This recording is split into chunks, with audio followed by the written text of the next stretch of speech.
Hello and welcome to Onesies, a podcast of wonders and blunders. My name, one season wonders and blunders, because Emily won't let us watch 8 season shows. My name is Andrew, My name's Emily.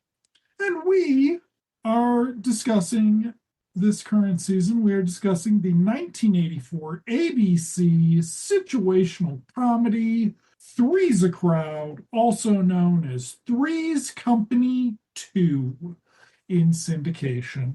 And we are going to be talking about episodes 7 and 8 this week, which are A Matter of Money and The Honeymooners. Yes. The first episode involves counterfeit bills being passed at Jack's Bistro and how it affects the staff of Jack's Bistro, who include Jack, EZ, Mr. Bradford in his partial ownership capacity, and our star waitress, Vicky. Because Yeah. Vicky works all day. The episode takes place over a day. We actually don't get any fucking tongue. We don't get any thigh. We don't get any tripper balls.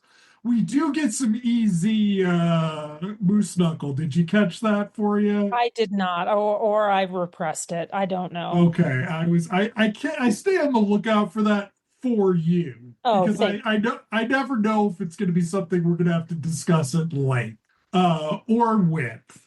ugh, you're the worst. I think I, Alan Campbell was like, I want my junk to be sticking out in this scene. I John want does it all the time. I want to mention that in this episode, we completely drop or completely ignore the fact that Vicky is also a flight attendant. We do. I thought in the middle of watching it, is this where it's going now? Is she, instead of being a flight attendant, has she quit her job and is a waitress at this restaurant now for the rest of the season? We will find out. But We very odd.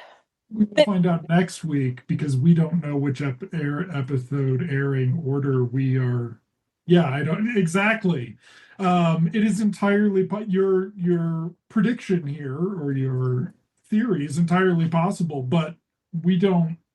They are not going to address her leaving. She is going to have been a waitress there and always have been a waitress there. Perhaps she will, by the end of the season, be cooking with John. But also in this episode, we established that John Ritter is not only the chef, like the head chef of this little bistro, but he's also a waiter. He pulls double duty because he delivers. Yes, he He takes takes the out. order and delivers the food to the person they suspect is the counterfeiter. So there are only. This is the first time they've ever had 3 people working there. So yes, presumably your dining experience at this establishment is you go in, there's no one in the dining room. Someone will come in from the kitchen, take your order, go back into the kitchen, bring whatever, and be responsible for checking on it. Must not be very busy. But so we start in there's 2 sets to this episode. It's Yes. a bistro and the police station. I guess a third set if you count the 2 police station sets. We start in the bistro where Vicky is Cleaning up after lunch. cleaning up after lunch. So we establish that they have lunch. Remember, we never see any patrons until this episode, I guess. And actually, this is the fish episode, right? So Yes, it is. she's looking at the fish tank and she's actually feeding the fish. And in doing so, she's naming each one. These are names that have been established. She's just like, here you go, Frank. Here you go, Lily, whatever. Vivian. Vivian, yes, thank you. And she's feeding them. There's a conversation between her and Jack about how she shouldn't get too friendly with the fish because they're not going to be here very long. And at some point in the episode, it's established that this is a ploy to get customers excited about eating the fish because it shows them that they're fresh. So this is a way Yes. of one of those things that restaurants do to try to liven up business. Is Easy. that a thing in your experience? I think we have a pho place that has fish. I would be horrified Yeah. if, after having seen these fish for at some point, at least months, if not years, I don't know how long they lived, if somebody were just to walk over and be like, that one, So it's a thing in like seafood restaurants with like lobsters. that's Right? true. It's a thing in Asia. I've seen Okay. travel videos where people literally go fishing. Like I would get seated at my seat and there's a lake with fish in it here, and I fish for my food, and then the waiter takes it and cooks it. Like I've seen that. Okay.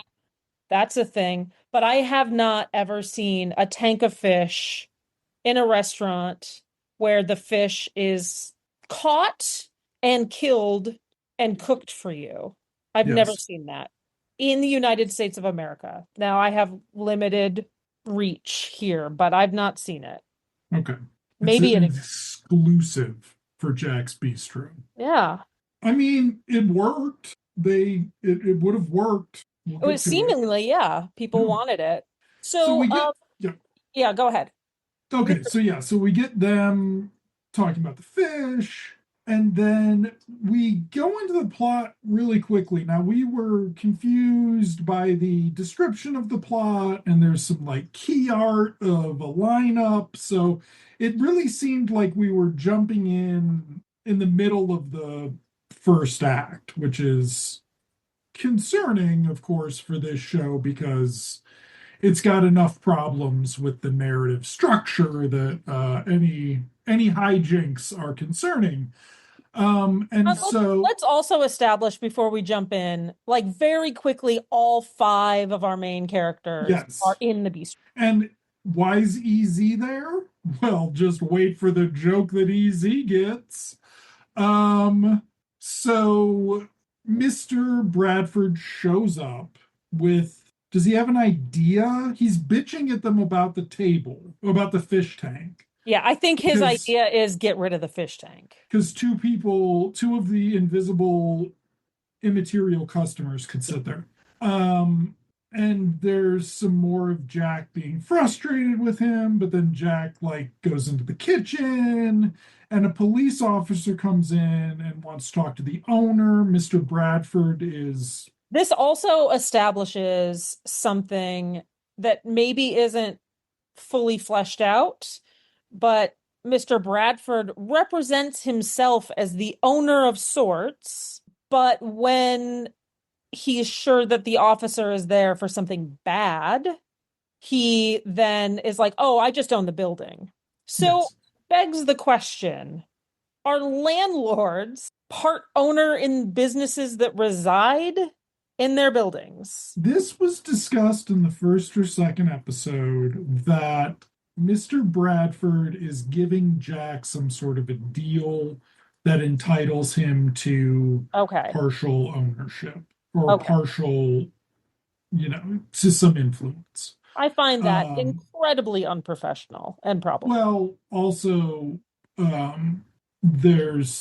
yeah, I mean, it's a terrible idea, Yeah. but they're both idiots. So, Okay. um, is it the next episode where even Mary Catarat is like, what, John Rutter's not being funny right now. Why am I pretending that this is charming? Like, she just seems so impatient with like what he's doing, one of his like jokes, and like Mr. Bradford's like, "You're a fucking idiot," and Mary Catarat's like, "Jesus Christ, this guy's a fucking like I should have taken that fucking guest spot on Spencer for Hire instead." Like, okay, so cop comes in there, we talk about the counterfeiting, we kill a surprising amount of time before Jack gets involved Yes. because Mary Catarat, I believe she made the bank deposit the night before, which makes it sound like she was working there the night before. So Exactly. if you were to start watching on this episode, I actually skipped the opening credits, so I don't know that they didn't replace her flight attendant title Yeah, card. I skipped it too. So I don't. So shit. Well, we did a bad job. Okay, but you would have no idea that that she wasn't just. You wouldn't even know that they lived in the building for You this. wouldn't know that they were together.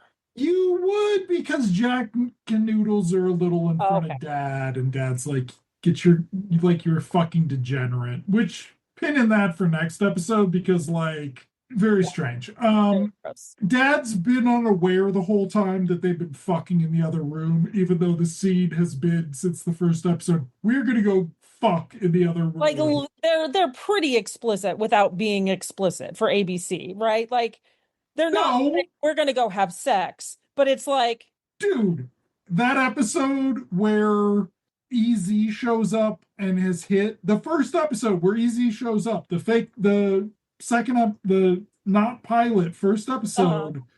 Jack is like, I am going into the bedroom to fuck your daughter right now because she's like, Jack, come into the bedroom and fuck me. And he's like, all right, see you later, Mr. Bradford. I gotta go lay that pipe. And he's like, you heard her. And Mr. Bradford's like, no, you don't. You need to talk to me about the bills. Like, no, they're explicit about it. We just last week, the episode, Mr. Bradford's like, can you two stop fucking in front of me? This is why your relationship's bad. Don't Well, make okay, excuses for this show. here we go. She doesn't care that he's stupid because he's a good lay. I mean, that is the implication. That is literally the implication that she is willing to put up with all of Jack Tripper's shit because he's a good lay, which is a vibe considering on Three's Company, he was always trying to get laid and he was the worst boyfriend ever to every single fucking chick he ever met on that show. But it's the same character. So this is the Margaret Dumont thing, right? So in the Marx Brothers movies, particularly the first what five, she is the butt of everybody's jokes. Every single character who has lines essentially is does not like Margaret Dumont's character and does not respect her and only is out for her money, all of this stuff. And they are making the jokes to her face, and she's just sort of like rolling her eyes, like kind of in a she thinks it's funny, but it doesn't really matter because she still has all the money, right? That is Vicky, not to give her so much credit, but that's Vicky. She just doesn't care. He does all this dumb shit, and she's just like, ugh. She's more exasperated than Margaret Dumont ever really got, but that she is the Margaret Dumont of this show. You're welcome. Shame she doesn't have any Marx Brothers in the show with her. Oh, but there is some physical comedy. Is that this episode? Is it? Oh my. Oh my. Unless there's some next episode I'm forgetting about. But let's continue. Yes, let's So continue. the cop shows up, played by Mr. William Court, who is a familiar TV actor. Yeah. We will actually get a big time guest star in a second, but yes, we will. I had to look up who his name was too. I had no idea that this is who that person is, but it is that person. And there's another guest star. Okay, so Vicky deposited it, but she got the money from Jack, so they got to get Jack in there. Jack is like, I got $100 bill last Friday.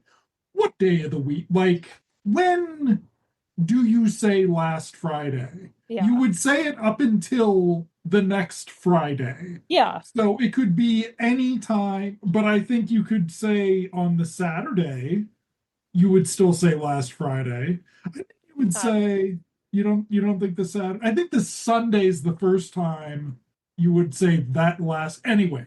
So it's perplexing as we try to determine the managerial and staffing structure of Jack's Bistro. yes. But then the cop questions him and he's like, you're not in trouble. And Mr. Bradford's like, boo, he is in trouble. He sucks. He fucks my daughter. Arrest him. And everybody's like, Mr. Bradford, you stop being a dope. God, James Mandan is a fucking goon in these two episodes too. Like we have big get supporting cast these episodes. This episode has more speaking people. It has more. Hmm. Does it have the first people of color? Yep. Okay, like, and then next episode we're gonna have a whole plane set. Like, they are trying things now. Apparently, Three's Company just was a hit from the start, and I assume that is because of Joyce DeWitt and Suzanne Summers wearing tank tops and shorts for the entirety of their episodes. But this show, much like many of the other fine programs we've discussed on Onesies, is making a lot of changes as it goes. Like, I read ahead, we're going to have some changes again with Mom when she Oh, comes back. Like the relationship that I suspected changed seemingly has changed as we've been watching. okay. Okay, so Jack gives a stupid interview where he can't remember anything about the guy He the can whole remember what time. he ordered. Right. That's it. The whole time I'm like, I mean, obviously he should be saying it's a white guy. Like, Yeah. it's prob it'd be yeah, there's just something a little it's not good also because John Ritter is very immature in the scene. Like, please don't take offense to this since I know you like him. John Ritter, at least in the capacity of Jack Tripper, is like a we're gonna cross a lot of barriers and bounds here. He's like a Timu Peter Griffin. Okay. He's a total dipshit, but he's the smartest dipshit of his set of dipshits. And all of the so I mean, and Peter Griffin is of course Ralph, right? Like to some extent, and Homer's Ralph, and etc., and Barney, and all that shit. But John Ritter's like if you have that character without, you know, some controls there, without actual like responsibility, Yeah. and he's just sort of obnoxious, and it's like he should be being funny when he's obnoxious, and I think it just was a lot of it this It episodes. was. It was a lot.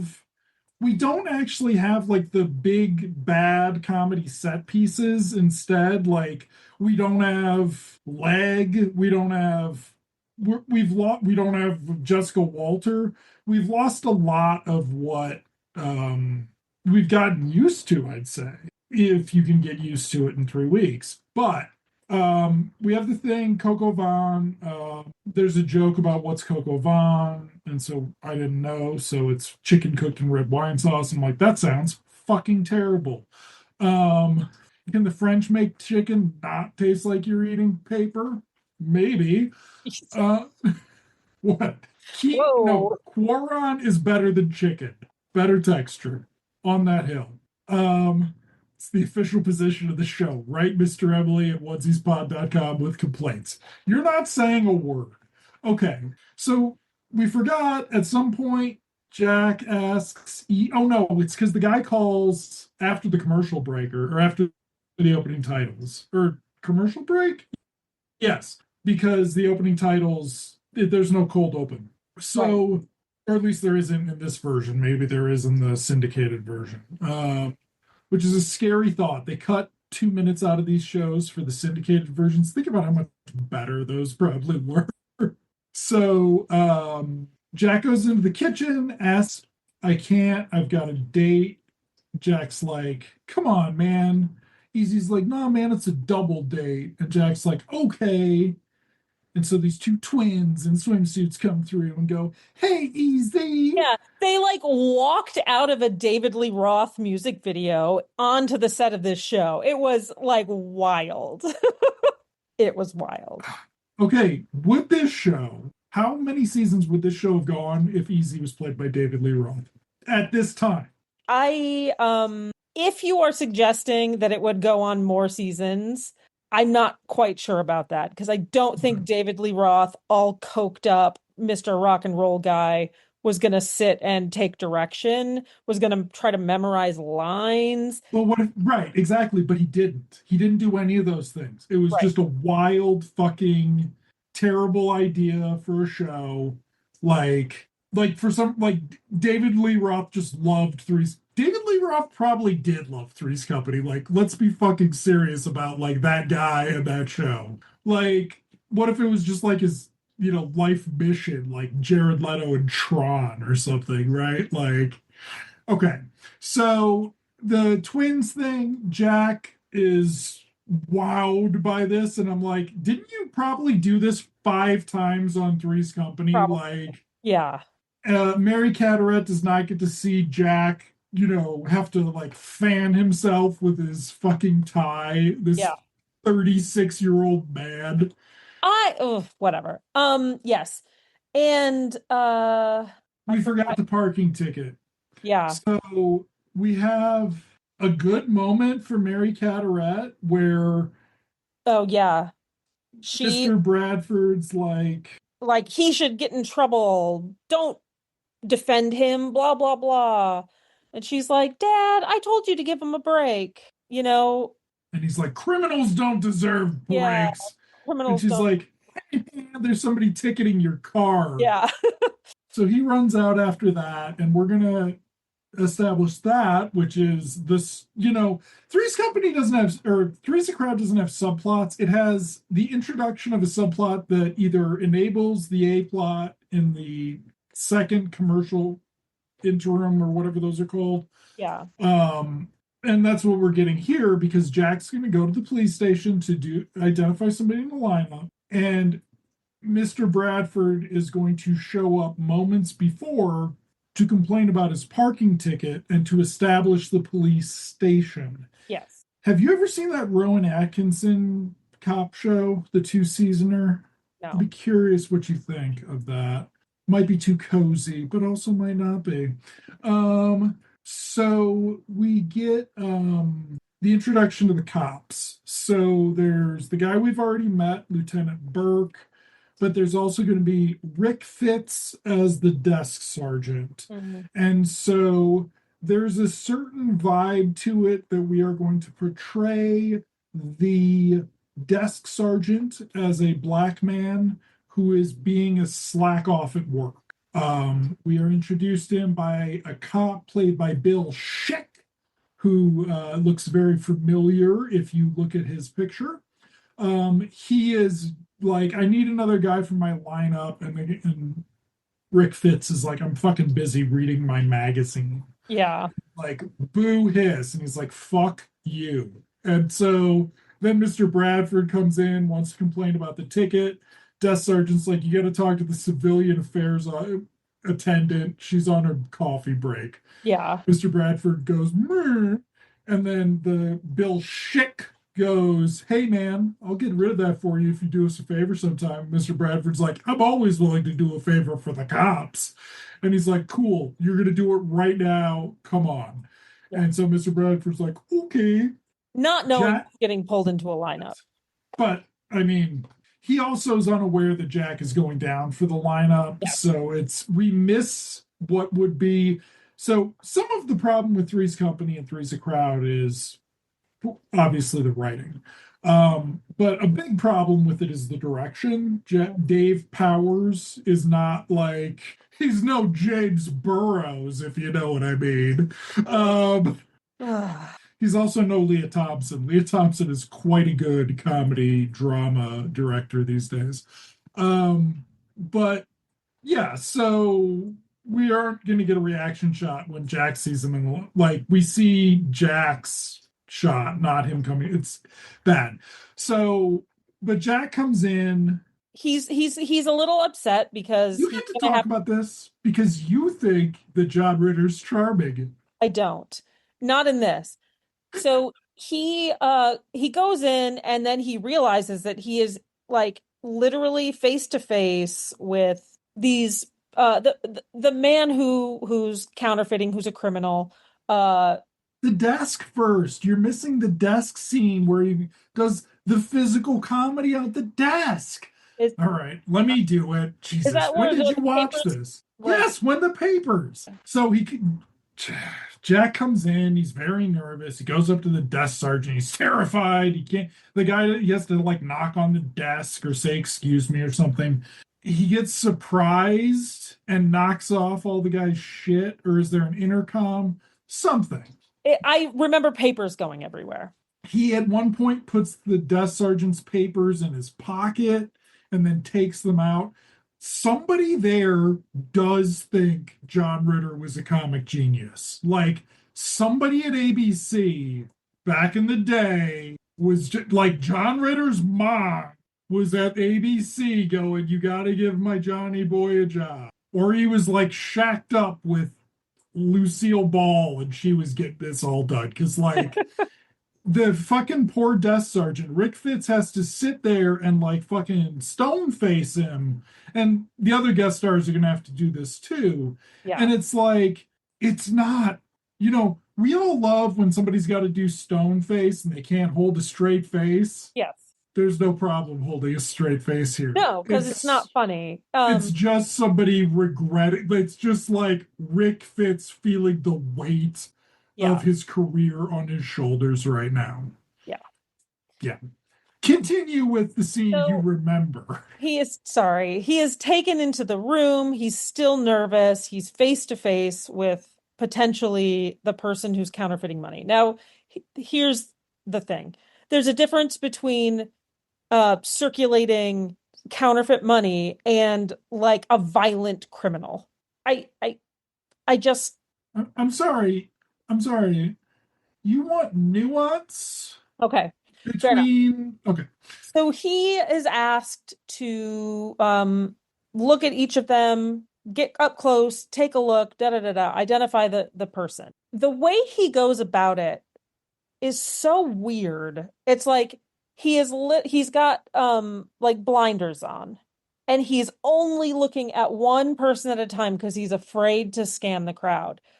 And in doing that, he's somehow more scared and just kind of stammering when he talks, and he's really jittery. It's very strange. And he goes down the line. None of them look familiar except obviously the father-in-law or, Mr. Bradford.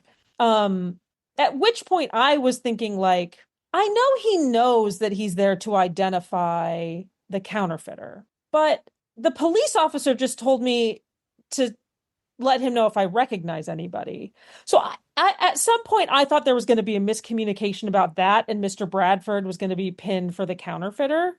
But that would be a much better story with many more opportunities for humor. Not going to happen. So he goes on the line. He doesn't recognize anybody. He says, "Can I have them say something?" Because John Ritter does not see his customers as people, but as food orders. Not in a passionate way, just in a he doesn't give a shit about the people way. So he has them repeat the order that the suspected counterfeiter had ordered. And it was coq au vin with, I don't know, braised potatoes and broccoli with hollandaise sauce, something The like that. broccoli with hollandaise, I can't remember what was in the middle, but yeah, maybe braised potatoes. Right. Yeah, I don't know. Some kind of potato. Yeah. Anyway, so he goes down the line. Each of them says the line, and there's a few attempts at comedy. Like one guy's got a New York accent. That is very special guest star number two. That is Lee Ving, rock star of the frontman for the LA hardcore punk band Fear.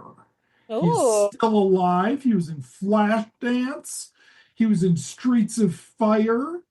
And he was in Clue as Mr. Body. He was also one of the principal subjects in the punk music documentary The Decline of Western Civilization. huh. I had no idea. He looks worse in this than in Clue, which was, I think, 1985. So it's like Hmm. maybe it was filmed out of order. Or they just had movie makeup for Clue. Okay, so He does point the finger at somebody. Um, Everybody else is led out except for the detective, the accused, And for some reason, Mr. Bradford? Yeah. Because the other guys are actual prisoners. Okay, that makes sense, but what whatever. So it services the plot, as they say. Um, the detective approaches the accused and, like, where were you on the evening that this counterfeit bill was whatever? Uh, and the guy unzips his jacket, revealing a police uniform, and says, fixing the mistakes on your reports, blah, blah, blah. And Mr. Bradford gives a really odd, surprised reaction, like very broad, physical. Ugh, it was A lot weird. of broad physical comedy from Robert and Amanda in these two episodes. Like, it's very strange what ties these together. Had we done this over 22 episodes, I feel like we would have missed some of the, peculiar lack of connection and then elsewise connection. Now, the cop is played by Mr.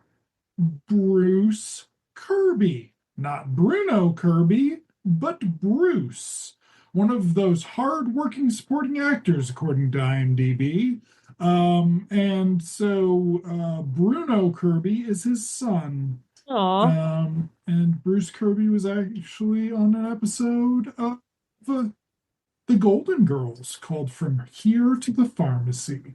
So, very recognizable, very sort of strange to see on this show, though, I was too, when I was introduced to this fine program at the age of 7, I was unfamiliar with soap, so I didn't know Robert Mandan's filmography.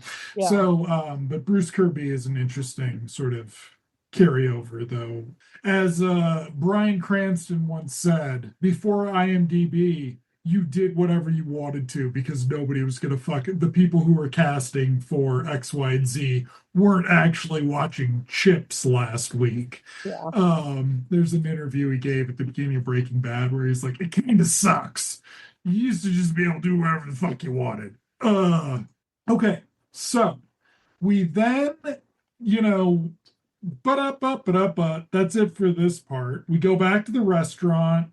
It's closing time now. We get no more mention of the twins, though EZ says thanks for letting me not work earlier or whatever.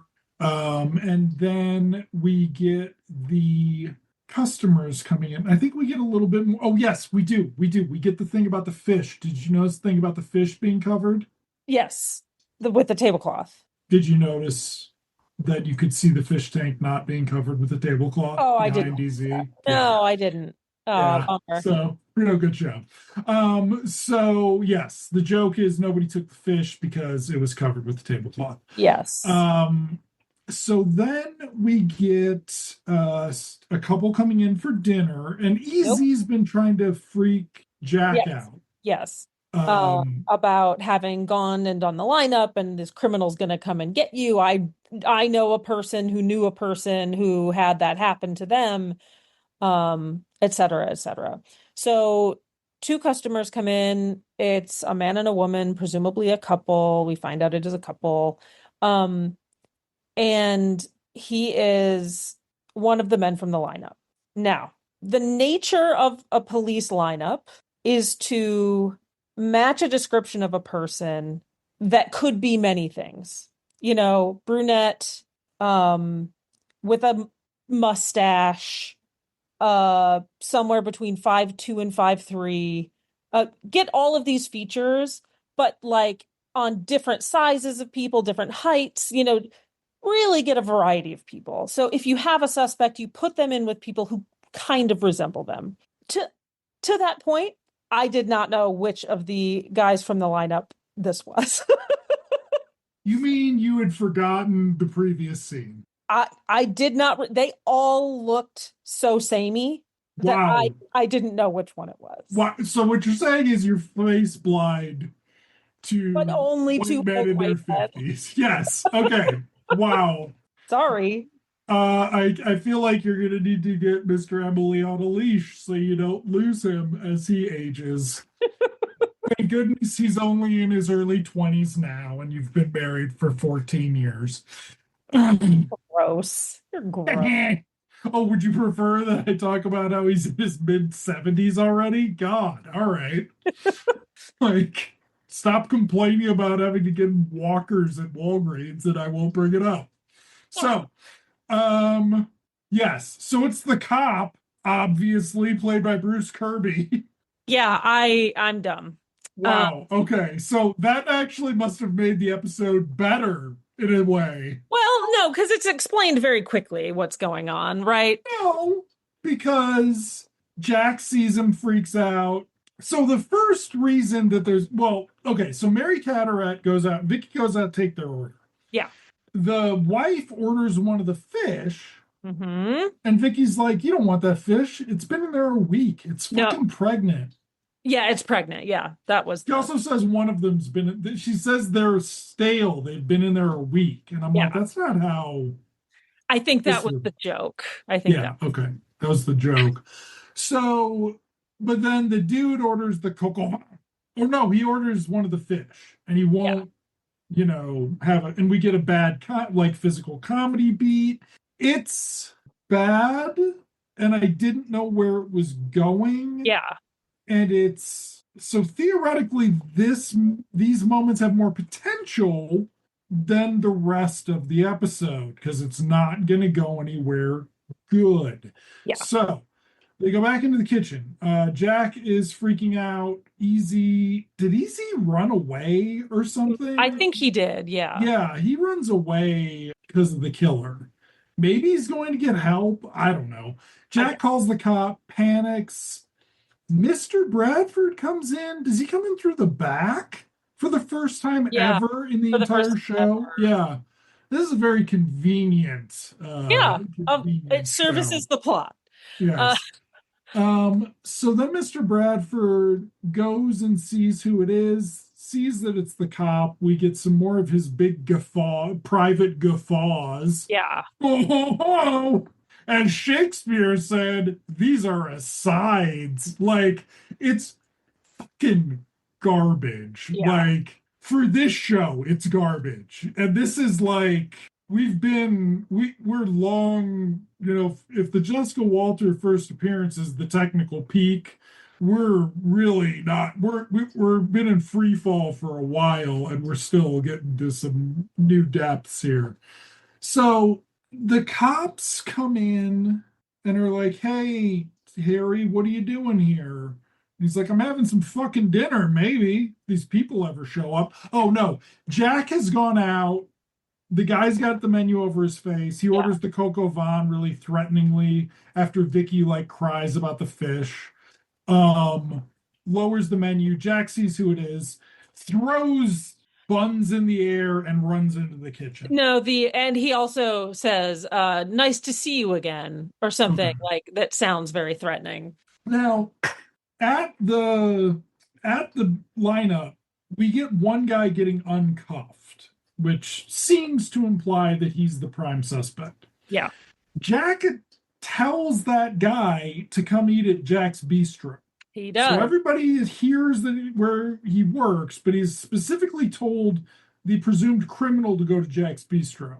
I was waiting for this to come back. Me too. I'm a fool. I am a fool for waiting for this to come back. There's nothing to it. No. So we go back to the we don't go back. We're already there.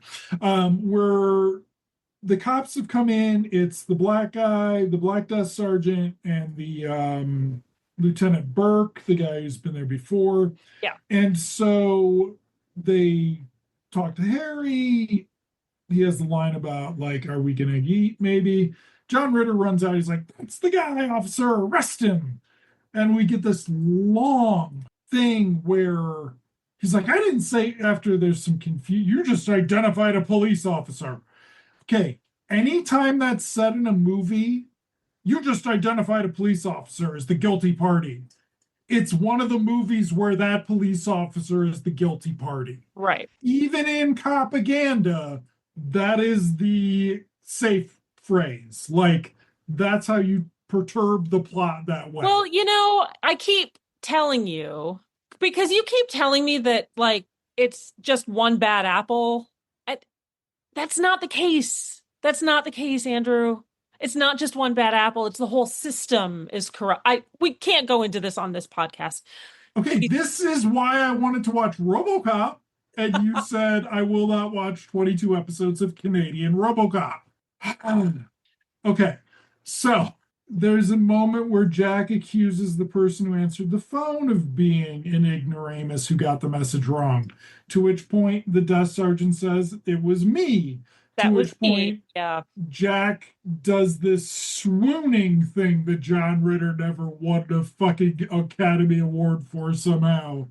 Um, and Because it's then television. You don't win Academy Awards for television. it's weird that, in addition to ignoring all of the Brat Pack, Steven Spielberg also ignored John Ritter at this period. Odd that. So, we get like the cop stands up.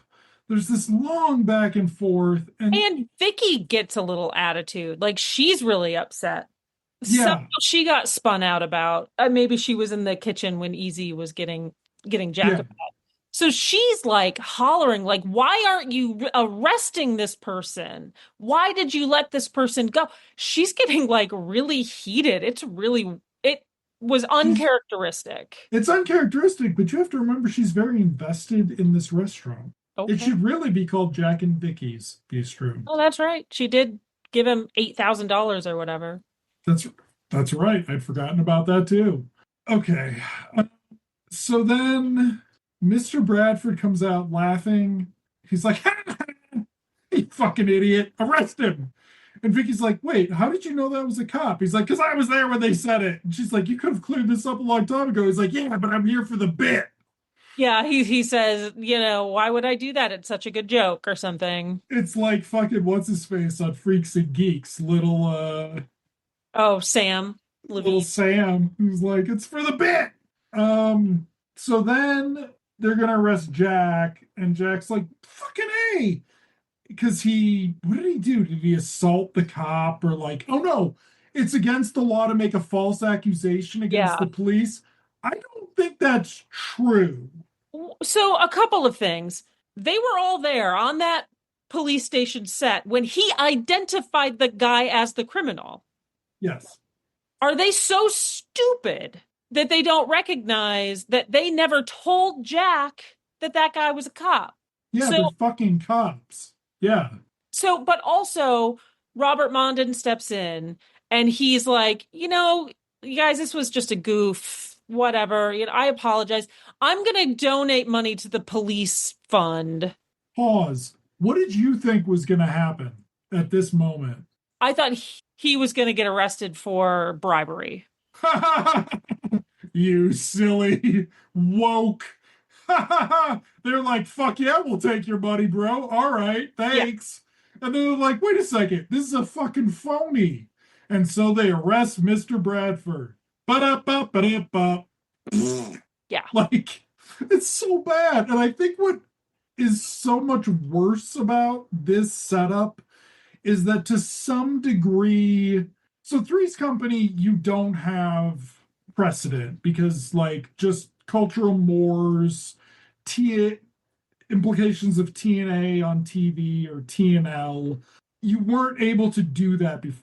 It's not really tits and ass, it's tits and leg. Like, Oh, okay. You weren't just able to do that before. You weren't able to say the point of this show is to objectify every woman on it except the one whose appearance we're going to mock. yeah. Um, so there's there's not precedent for it necessarily. This is based on a show, right, from the UK, but also there are plenty of shows about hospitality. There's a very obvious one that regardless of what its writer and producer thinks it's about, is still quite good. And that's Faulty Towers. Hmm. So like, and there's 150 fucking movies about comedies about people who own a restaurant and get into hijinks together. And this is the best they came up with. Like, there's probably an episode of Three's Company where Jack has jobs. He has a whole seasons where he works with people and has adventures at a restaurant. I mean, maybe they were out of ideas, Maybe. but whatever. Also, though, Dave Power should know how to direct this better at this point because he's done 180 hours of half hours of television. Moving on to the next episode, which The is honeymoon. it better? I didn't dislike it as much, but it's not I much. I didn't dislike. I think I'm about the same. I think John Ritter's terrible and not funny. This show makes you hope that the mother of the president of ABC would call him up after it aired and say, that show fucking sucks. I I just raised you better than I this. just like I can't quite describe him in this. He's not pathetic. It's just kind of juvenile. All of this thing is like something like a 13-year-old boy would write for television. And again, to some degree, that's what I mean. I would argue an 11-year-old boy. I would argue it's a boy who can't, hasn't discovered Mr. Hands yet because things aren't working like that way Ugh, yet. gross. Like, I'm just trying to be accurate in the juvenility of this show. It's middle school, it's early middle school. This is a show for fifth graders, Yeah, this it's but really it's about fucking all the time, right? Like, the episode begins with Jack and Vicky in the apartment, which we did not see last episode. Very interesting. yeah. To the point that I was like, I don't think we got any legs last episode. Hey now. Yeah. Hey now, let's lead out of a window, Mary Catterat. So there Um, is a lot of street noise, construction going on. I think they said it was road construction, although it looks like what is they're actually looking out on is an alleyway because of the buildings. Whatever, it doesn't matter. So there's a lot of construction going on, and Jack opens the window and starts, or no, the window is open and starts yelling, yelling, yelling, yelling. And Vicky comes out. She's like, Jack, that's no, that's no way to do it. You can't yell at them for doing their jobs. Let's just like let me take care of this. And she leans out of the window and tries to be nice, like, hey fellas, da da da da. Again, you're still kind of shaming them for doing their job at the time they're supposed to start doing their job. Um, and they all start whistling and hooting and hollering and, you know, cartoon wolfing. it's cat call. Yes. So, Jack pulls her in and is like, Vicky, come on, because she is very upset for she was getting, going to throw plants at them. she was going to throw plants at them. And he says, violence is never the answer. Why don't you go and get changed and stay away from the windows? So then she leaves. Jack has the plants that she was going to throw, and he leans out of the window, said, you never fucking talk to her again, throws plants. So, Maybe an honorable thing. Maybe an honorable thing. real man Jack Tripper stepping up. Oddly enough, wasn't there a story in the news about one of the some right-wing MAGA influencer whose wife got sexually harassed by somebody and he like made up with the guy? He's like, yeah, that was a good move on you. I mean, hey man, you disrespected my property, but like we worked it out, bro. Bruv. Let's share ponytail pomade. I don't know. That is actually a real story. Will Emily keep that? Will you have a reference to what that is a reference to? We don't know these things. The future belongs to no one. But we then get Mary Cat the door. There's a knock at the door. It's dad. It's dad. Mary Catterat has put on more clothes. It's a bathrobe, but it's a full length bathrobe. So we then get dad coming in. Pause. what did you think at the door knocking at this point? Well, so we missed something, and is that all week long this noise has been keeping them up, Mm, and they haven't been getting a lot of sleep. And just before the knock at the door, literally set up to the joke, is John Ritter says, "Finally, some peace and quiet," or something after they've shut the windows, and then yes, knock, knock, knock. So I immediately knew it was going to be the dad, at 7:05 a.m. So, businessman. uh, businessman. Dad comes in. What is he doing there? Is he there to talk he's talking about going out of town or Yeah, something? he's there to tell her that he's going to some business conference. Okay, you know how it can always be a text in a movie these days? It can always be a phone call in a Yeah, movie those days. Like Jesus Christ. And in the earlier days, it could always be a telegram. yeah. Okay, so So he says, "I'm going away," uh, and Acapulco. yeah, for this business conference. And but that's sort of the sort of turning point in this conversation. Um, she's like, "Dad, I just haven't been getting any sleep, and da da da da, and all this construction, and it's so hot." And he is like, "Oh, my poor dear, why don't you come down to Acapulco? I'm only there for a night, but I have the suite for 4 nights, so you can take it. And I leave at noon, and you get there, whatever." And she's like, "Oh, well, that's so." She's no. At first, she says, "No, I can't. I couldn't do that." And then he drops that it's in Acapulco, and she's like, "Oh, okay, yeah, yeah, we'll take it. We'll take it." And there's dad, some jibes about Jack, like, "Oh, you're not bringing him, are you?" And it's like, what the fuck did you think was going to happen? It's Whatever. incredible. I mean, is that actually proof that Robert Mandan's a great actor, that you can believe that it didn't occur to him that he would bring Jack? No. Um, But then, just in thinking about it now, like, what happens to the restaurant for those 4 days? Easy runs it by himself. Duh. Okay. Great. Um, so they agree they're going to go pack. Uh, Pause. Pause. The restaurant is not mentioned in this episode. Perhaps we are in a universe where the restaurant does not exist this week. Maybe. We don't know. I don't know. Continue. There's some jokes about how they're gonna relax, lay around, and have sex all the time. Oh God, yes, there are. Um, that continues. Don't worry, there'll be more. Um, but it's quite a bit, and they're like a lot of tongue kissing on this episode. There's a lot of tongue kissing on this episode. And that's why I think that we might discover that this is going to be aired out of order if she continues at the restaurant. That Yeah, maybe this was like the last gasp of yeah, like, they were like, we got Mary to agree to lean out the window. I yeah. know that you were like, I think we need her to lean out of a window. There's not enough leaning. They leaned a lot on Three's Company. And people are like, Jesus fucking Christ, man, it was the 70s. And they're like, yeah, wait, that's what we need. The 6-year-olds watching this need that. Gross. Um, okay.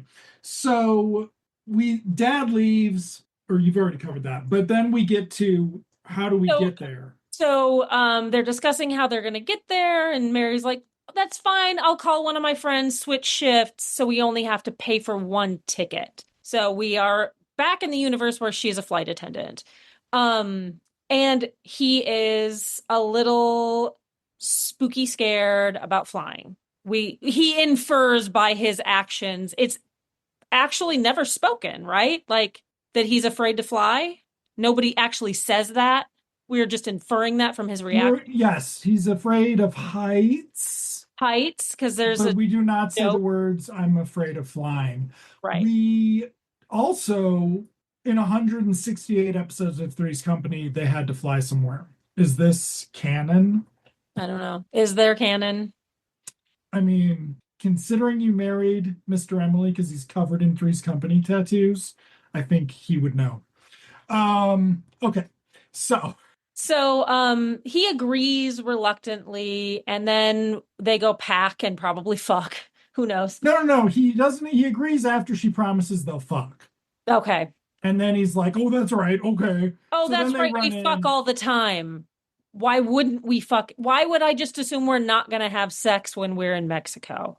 Whatever. Considering we're gonna have sex while your dad's awake in the next room. And And it's not gonna be quiet. he's going to try to have sex with her on the plane. So we While cut she's at work. while she's at work. So we cut to the plane. It's a plane set. She's in her uniform. She's at work. She has a conversation with another with one of the passengers, and we discover he is the air marshal on board. Ugh, I hated this. I hated this. He is gonna call in sick and go to on his vacation that has been put off and off and off because he's always on call. Um, and he sits down. Jack shows up. He is swaggery, not in a like modern sense of the term. I mean, just the way he's moving is swaggery. And he goes up and locks lips with Vicky while she's on the flight or while she's at work. And I was like, ew, what does he think he's doing? That swagger Dude, that I had mentioned. all the time. That's how you greet Mr. Emily at work. No, that swagger we find out is because he has had too much to drink in preparation for getting on the flight. Yep. That was the worst Okay. interpretation of a drunk person I've ever. Thank you. Okay, so I just want to say, it's somewhat singular in how terrible it is. Like It's really weird how I bad it might is. I might buy that it was some other kind of drug, like not marijuana, not cocaine. Like he took muscle relaxant. I can't quite put my finger on it, but he's loosey goosey and he thinks he's really, witty and charming. But he just comes across as being a creep. Yeah. Like here's another good episode where it should actually be Vicky breaking up with Jack Yeah, and their awkward flight to Acapulco. And yeah. then yeah, much better show. Much Um, better part for Mary Catterat. Um, Great idea. She calls home and to her mother who lives in LA at this point, um, to clean Jack's stuff out of the apartment. She moves in with Vicky. That's oh my God. that's a And better. I'm gonna say you're gonna have to put up with 2 episodes where they try to have Jessica Walter cougaring with Easy. Then only 2 episodes. It'll be okay. Then he leaves the show. Then it's Oh, fine. gross. Okay. Okay. Then she'll get like an okay. Then she'll get like Robert Urich in a guest spot. Okay. I Okay. promise. Okay. For a second, I was so confused about what you were talking about. And I was like, this didn't happen. What did she watch? That sounds so much better. Okay. So instead, Instead, she sits him down. She buckles his little belt. yeah, baby. Ugh. But when does he get into the overhead compartment? Oh, and everything falls out. Everything Yeah. falls out. Nothing's in a bag. So Nothing. that's Yeah. an airline issue. Yeah. But he then proceeds to like hit one of the female passengers with it. We discover, in addition to having a silly hat that he observes, she also is wearing a wig. So he humiliates her. He falls into some other people. And Yeah. then finally, he plops into his seat next to the air marshal who is reading. Or no, the air marshal's not there yet. So then the air marshal finally arrives, plops down, and starts reading his travel guide. We have not taken off yet. We are going to cut to commercial and return, where Jack is going to ask Vicky for another drink. So she has given him another drink, knowing that he had 3 margaritas before. Yes. And so she's like, I think she actually says you've already had a couple before we took off. Yeah. So So that's 2 more. So he's 5 drinks in at this point. yeah, so that's a lot. Yeah. And right to refusal, right? She can Mhm. refuse service. She goes about her business. He overhears the air marshal next to him talking to himself. Yes. It's sounds like a paranoid rant a little bit. Like they can't make me do da da da da. He's still upset that his vacation has been pushed back. He's not gonna miss Carnival, not this year. So Jack is kind of like overhearing and getting a little spooked.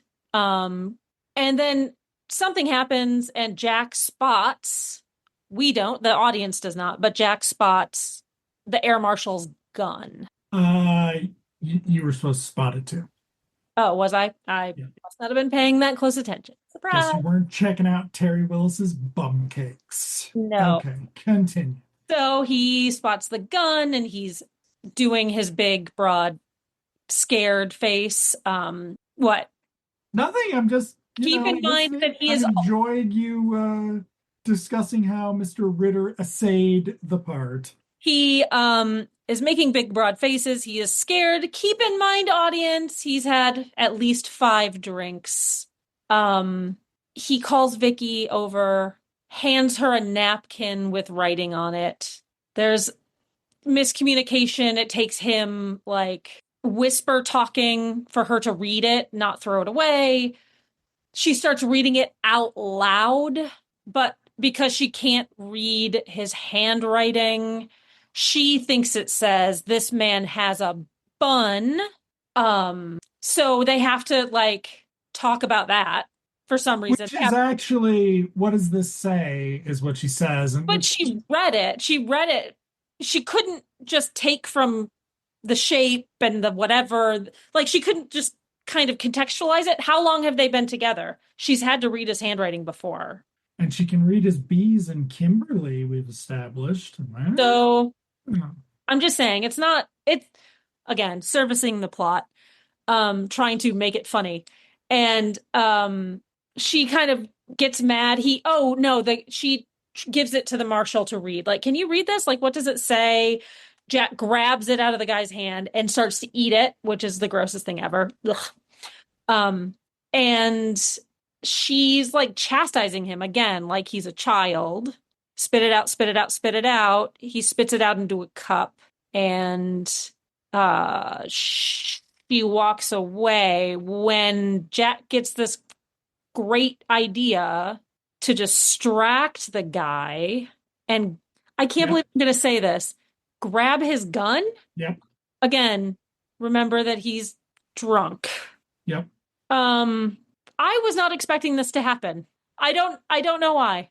So yeah, um, it's very interesting to watch a show that will like take the situation and then come up with these comedy set pieces for it. Because the punchline to this is Jack, he's an air marshal.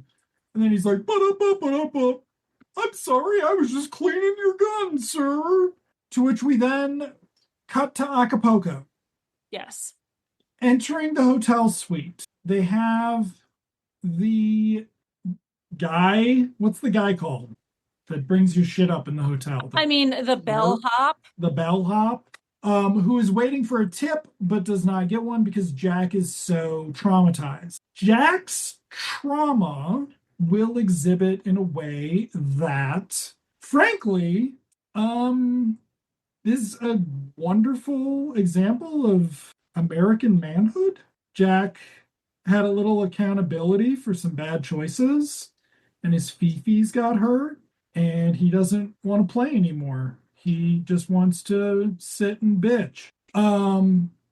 It's like watching fucking Ray Romano for a second, or Tim Allen, or any fucking sitcom dad where the dad is the focus. Yeah. Like it's kind of incredible to see, just like plopped right into the show.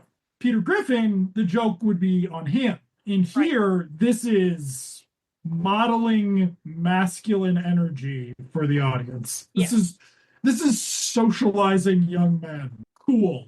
So, but then the waiter's like, "Come on, man, give me my fucking," not the waiter, the bellhop's like, eh. And Jack's like, "I started the day, blah, blah, blah." So he's not actually talking to the guy. This is No, he is like exhausted, traumatized, as it were. Um, and he's just like, my God, like to nobody in particular. I started out the day having to fly, which I'm terrified of. I got drunk. I went to jail. Uh, all of this bad stuff. That's all his fault. All his fault. Um, and Vicky's like, come on. At least they dropped the charges. Like she's But the bellhop but gets scared the and bellhop gets goes up. scared and he backs himself out. And he's like, no, no, no, no, nope, nothing for me. I'm good. You're good. And then Um, Vicky's like, oh, it's okay. They dropped the charges. Da da da da da. Let's fuck. and he's like, "Oh, fuck, Yeah. okay." Except They go Dad's into the there. bedroom. Again, keep in mind they've been in this hotel room for 30 seconds and they're already DTF. They're making out on the couch Yeah. in the exact same spot where Jack was sitting moments ago, traumatized. Yes. Uh, Fucking takes you out of it, I guess. And they hear Mr. Bradford's voice. Yes. Practicing a speech or something. And Jack says something like, "Oh God, I'm so exhausted. I can't get the sound of your dad's voice out of my head." And Vicky says, "Neither can I." And then Mr. Bradford walks out of the bedroom. He explains that he won Man of the Year at whatever conference, and he has been asked to stay longer. He has to give a speech. So he will be staying. And Jack and Vicky are like, "Well, what are we gonna do?" And because it's a convention, all of the hotel rooms are booked. They don't have anywhere else they can go. He's like, no, no, I'll just stay in the bedroom. I've got to work on this speech. You guys stay out here. There's a fold out bed conveniently. The 80s loved a fold out bed. Um, and yeah, you guys just stay out here. I'll be in that room, whatever. But first, give me some advice on this. And he starts reading his speech.